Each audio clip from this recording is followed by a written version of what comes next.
big sister. I didn't memorize all that.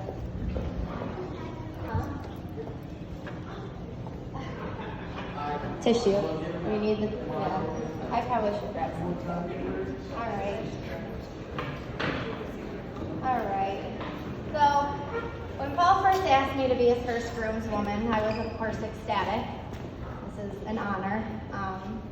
But I was also a little surprised at the same time because Paul, we've grown up together and lived in the same household for our whole lives. You know, I've witnessed every single embarrassing thing that you've done.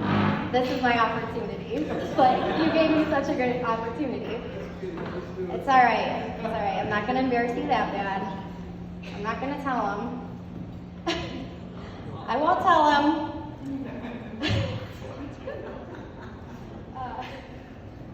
I lost my place. No? Oh, no, I'm not going to tell him about the time at Brooke's house where you mistaken the bathtub for the toilet twice. Brooke and you, twice. Or the entire year that we switched wardrobes and you strutted around the house in my Mickey Mouse bra and my Barbie stilettos. It's true. Or the time we got lost in the woods behind our Delafield house and you thought it was a good idea to use poison ivy as toilet paper. That ended bad. Or how about the time at Disney World when you were 4 and you ran up to Goofy and what did you say? Hey Goofy, dollar bill, y'all. It's kind of an inside joke, though. I've got stories for days that would probably keep you guys rolling, but I'll keep it short. So about 4 days ago, Paul texted me and said, "Hey sis, would you mind giving a speech at my wedding? Bales just got on me for not asking you." Well, yeah, weeks ago. So Bailey, good for you for getting on him, because if there's one thing you need to know about him, it's that he's terrible at remembering dates and also informing people that they need to give a speech at their wedding. A little more of a heads up from you. Growing up with Paul as my little brother has truly been a blessing though. Many people wonder if he's always been this great while we were growing up, and the truth is yes, because he was always the one getting in trouble, and I didn't have my parents on me. They're always looking after him. So Paul has taught me many lessons growing up, even though he's the little sibling. He truly did teach me a lot growing up.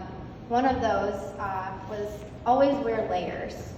I'll explain. So we were at the grocery store when we were younger, and we were running around the store acting like little hellions, and my mom was yelling at us, and then she gave us that whole, on the count of 3, you guys better stop or you know what you're in for. Well, she got to 3 and we knew what we were in for, a spanking when we got home. So we get home, Paul runs in the house, darts up the stairs, literally disappears. We're searching for him for 5 minutes. My mom finds him under his bed. He has 3 pairs of underwear on and 5 pairs of sweatpants, preparing for the spanking that he's gonna get. Like, he was ready. We laughed so hard though that we got out of the spanking, so we didn't. It was great.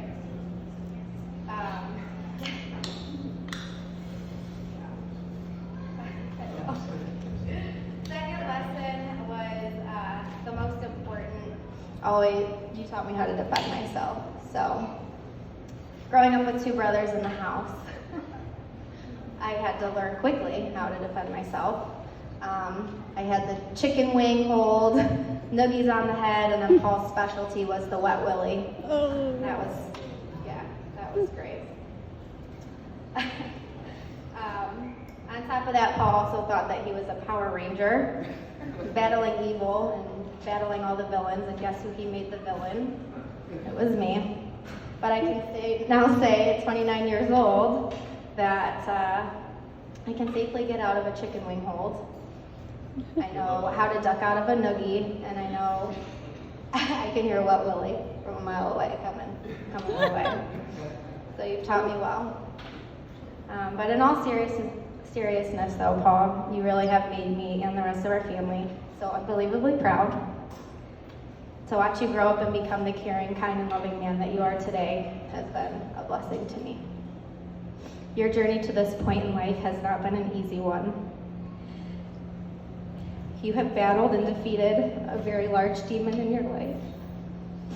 I've seen the very worst of you, and even then, in those terrible moments, I still saw my loving Power Ranger, star hockey player, sweatpant-wearing little brother. I saw you fighting. I watched you fall and pick yourself back up again and again. I watched people give up on you, and you still never stopped fighting. And then one day, you moved to Florida, and you downloaded an app called Tinder. And you swiped right on this beautiful, wonderful woman you have sitting next to you right now. Bailey, the second I met you, I know you were the one for my little brother. It sounds so cliche saying that, but it's 100% true. It takes a very special and patient person to come into my brother's life at the time that you did, and you stuck with him the whole way through.